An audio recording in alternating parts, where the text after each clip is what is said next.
Welcome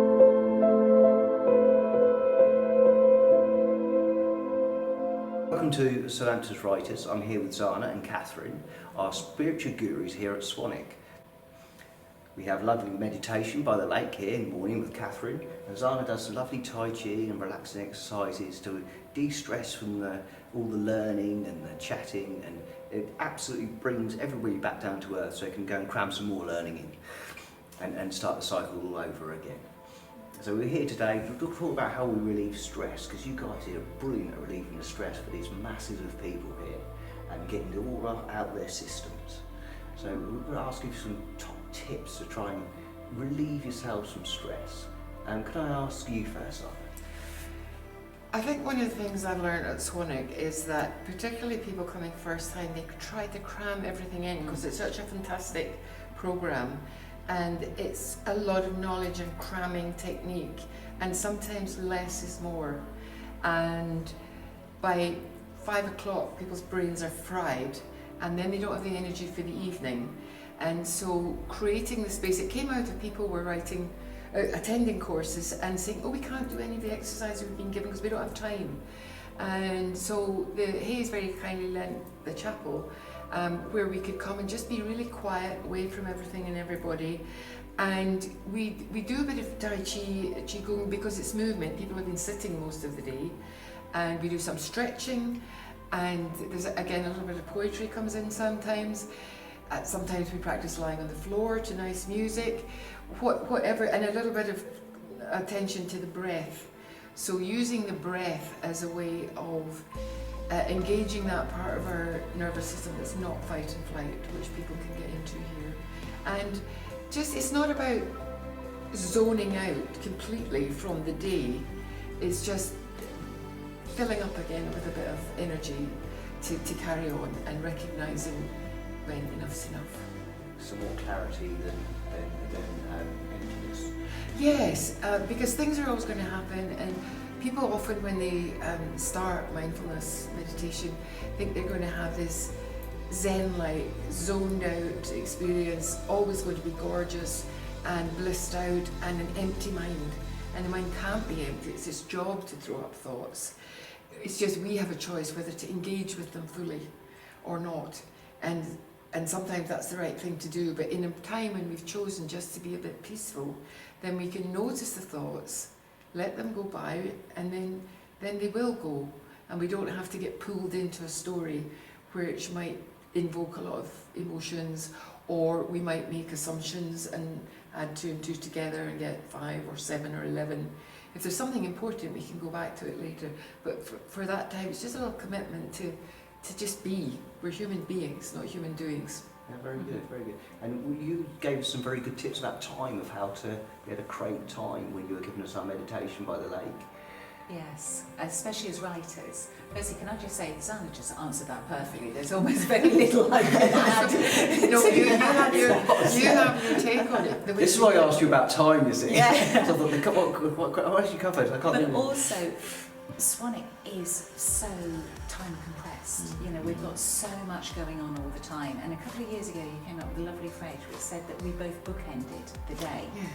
So I try and start off in the morning where people are maybe thinking, what am I trying to achieve during the day? Oh gosh, I had deadlines, I haven't been able to achieve those maybe the night before.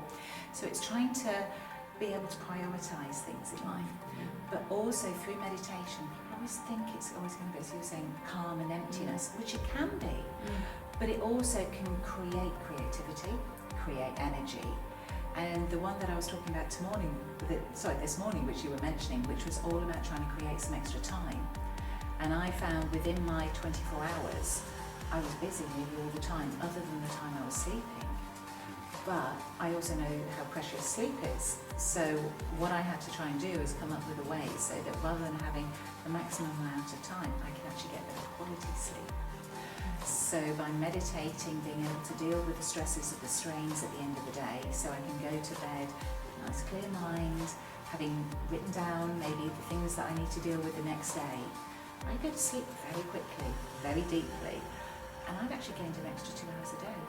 There's going to be a lot of jealous people. There's going to be so many jealous people going, I wish I could do this. because it's such a hard thing to be able to get to. So you must have practiced a lot of meditation and done this for a very long time to be able to get a skill like that. Because It does, yeah, it does take its time. But having said that, just on one session, you can sometimes see a difference. And that's the nice thing is, it's then little steps towards. And sometimes we have 2 steps forward and 1 back, and sometimes the other way. You know, our bodies are always different and our minds are different. And sometimes we do have big problems that are going to envelop us, take over our mindset for a little while. But it's also recognising and acknowledging that and not being too hard on ourselves. But then the opposite of that is when we use things as an excuse and we can procrastinate.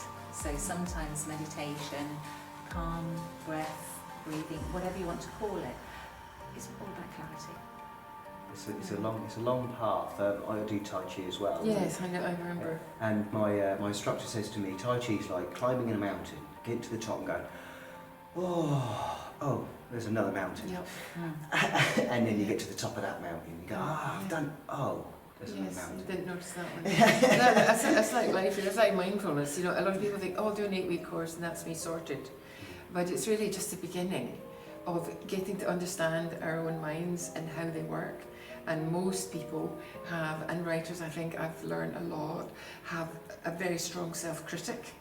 And often, even when they're here, a lot of it's very encouraging me with other people, but sometimes when you hear other people saying, oh, I've done this and I've had this published and that, then that self-critic can get stronger.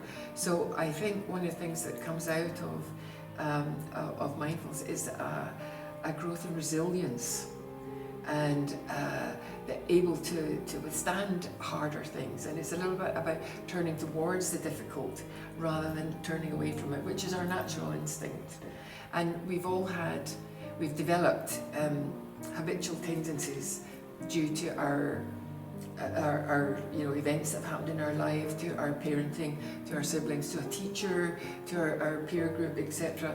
And often they've served us really well at one time, might even have saved our lives, but maybe now they're not serving us. And if we're not aware of that, we just carry on with all the same old. And they say it's definition of madness is to keep doing the same thing and expecting different results. Yeah. Yes, that's right. Yeah. So, but as you say, it's an ongoing thing, and but just doing a little bit at a time, as you say, can make a difference. And that's what I try and do with my lessons. Is even though I'd love it if everyone meditated for half hour, an hour a day, but even if you just do 3 minutes, 3 minutes is going to be better than nothing at all.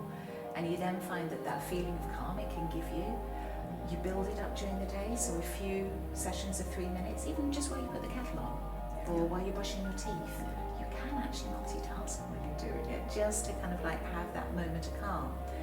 That then sometimes negates the need to actually have to go off and deal with big problems, because you're dealing with the little ones as and when they crop up. He gave us a really good listening exercise when we were down by the lake, where we had to listen to the different things and we focused our mind. It took us a little journey with just listen to the nature around us and things that are further away and closer. And the listening, I think, must be the biggest part, because when you go through life, if we could take, and this is extremely hard to do, I know, that into real life, like you were saying, then it will be a case of I've noticed now, I'm listening, I've just got really annoyed with that thing that just happened to me. And I had no need for it, and I love the way that you kind of put that across. So it's very, very good. Yeah. It's a very simple one, and it's also one that you can do commuting on the train, as well as if you're outside in nature. You know, it's something that we can do. We can listen to something that's around really close. You can just sometimes put your hands and just almost feel, and then possibly hear your own heartbeat. Then something a little bit further, and then come back. Yeah. And it just sometimes can stop it being very distracting from other things that are going on around. Absolutely. I use sound as a support. So sometimes when we're sitting breathing and then that mind wanders off, then we can use the support of sound and just hear, not straining to listen, but just hear the sounds.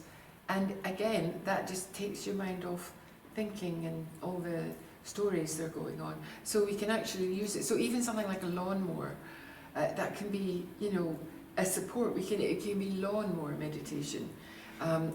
Maybe low-flying jets, heavy metal, band next door or something. It's a bit harder.